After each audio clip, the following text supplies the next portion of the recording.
అంతేకాకుండా మరి మర్రి చెన్నారెడ్డి 1967లో అప్పుడు మర్రి చెన్నారెడ్డి కాసు బ్రహ్మానందరెడ్డి ముఖ్యమంత్రిగా ఉన్నప్పుడు కాసు బ్రహ్మానందరెడ్డి యొక్క మంత్రివర్గంలో ఒక వ్యక్తి ఎవరు మర్రి చెన్నారెడ్డి. కానీ మర్రి చెన్నారెడ్డి కాన్సెప్ట్ ఏంటంటే, మరి ఇప్పుడు మనం 1967లో ఉన్నాం, మన అక్కడ 1956లో రాష్ట్రం ఏర్పడింది. అప్పటి నుండి ఇప్పటి వరకు కూడా తెలంగాణ ప్రాంతం వాళ్ళకి ఒక్కసారి కూడా ముఖ్యమంత్రి పదవి ఇవ్వలేదు. కాబట్టి ఆ ముఖ్యమంత్రి పదవి నాకే కావాలని చెప్పేసి ఆయన గట్టిగా పట్టుబట్టుకుంటాడు. ఈ విషయంలో ఇటు కాసు బ్రహ్మానందరెడ్డికి ఇటు మర్రి చెన్నారెడ్డికి మధ్య అభిప్రాయ భేదాలన్నిటి వస్తాయి.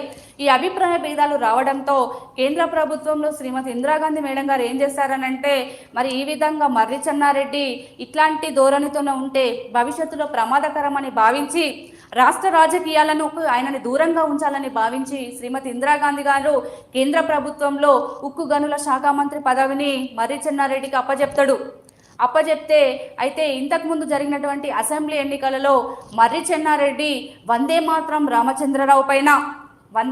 రామచంద్రరావు పైన పోటీ చేసి గెలుస్తాడు మర్రి చెన్నారెడ్డి. అయితే వందే మాత్రం రామచంద్రరావు హైకోర్టును ఆశ్రయిస్తాడు. ఎందుకనంటే ఎన్నికల్లో అక్రమాలకు పాల్గొన్నాడు మర్రి చెన్నారెడ్డి అని చెప్పేసి వందే మాత్రం రామచంద్రరావు ఏం చేస్తాడనంటే కోర్టును ఆశ్రయిస్తాడు.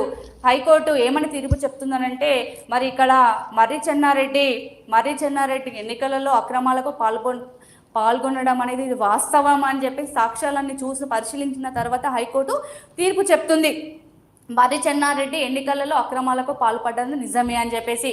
అంతేకాకుండా దాదాపు 6 సంవత్సరాల పాటు రాజకీయాలకు దూరంగా ఉండాలి అని కూడా తీర్పు చెబుతుంది.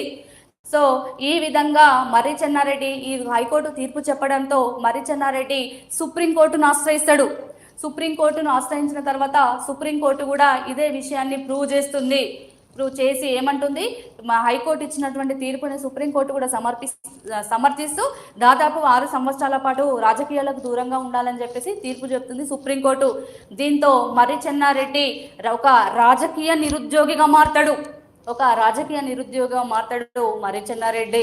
మళ్ళీ ఇలాంటి సందర్భంలో 1969 తొలిదశ తెలంగాణ ఉద్యమం అనేది మర్రి చెన్నారెడ్డికి ఒక అవకాశంగా మారుతుంది. మరి మర్రి చెన్నారెడ్డి 1969 ఉద్యమంలో ఏ విధంగా ప్రవేశించాడు, అసలు మర్రి చెన్నారెడ్డి ఎంతేతో 69 ఉద్యమం అనేది అసలు ఏ విధంగా జరిగింది అన్నటువంటి కాన్సెప్ట్స్ మనం ముందు చూస్తాం.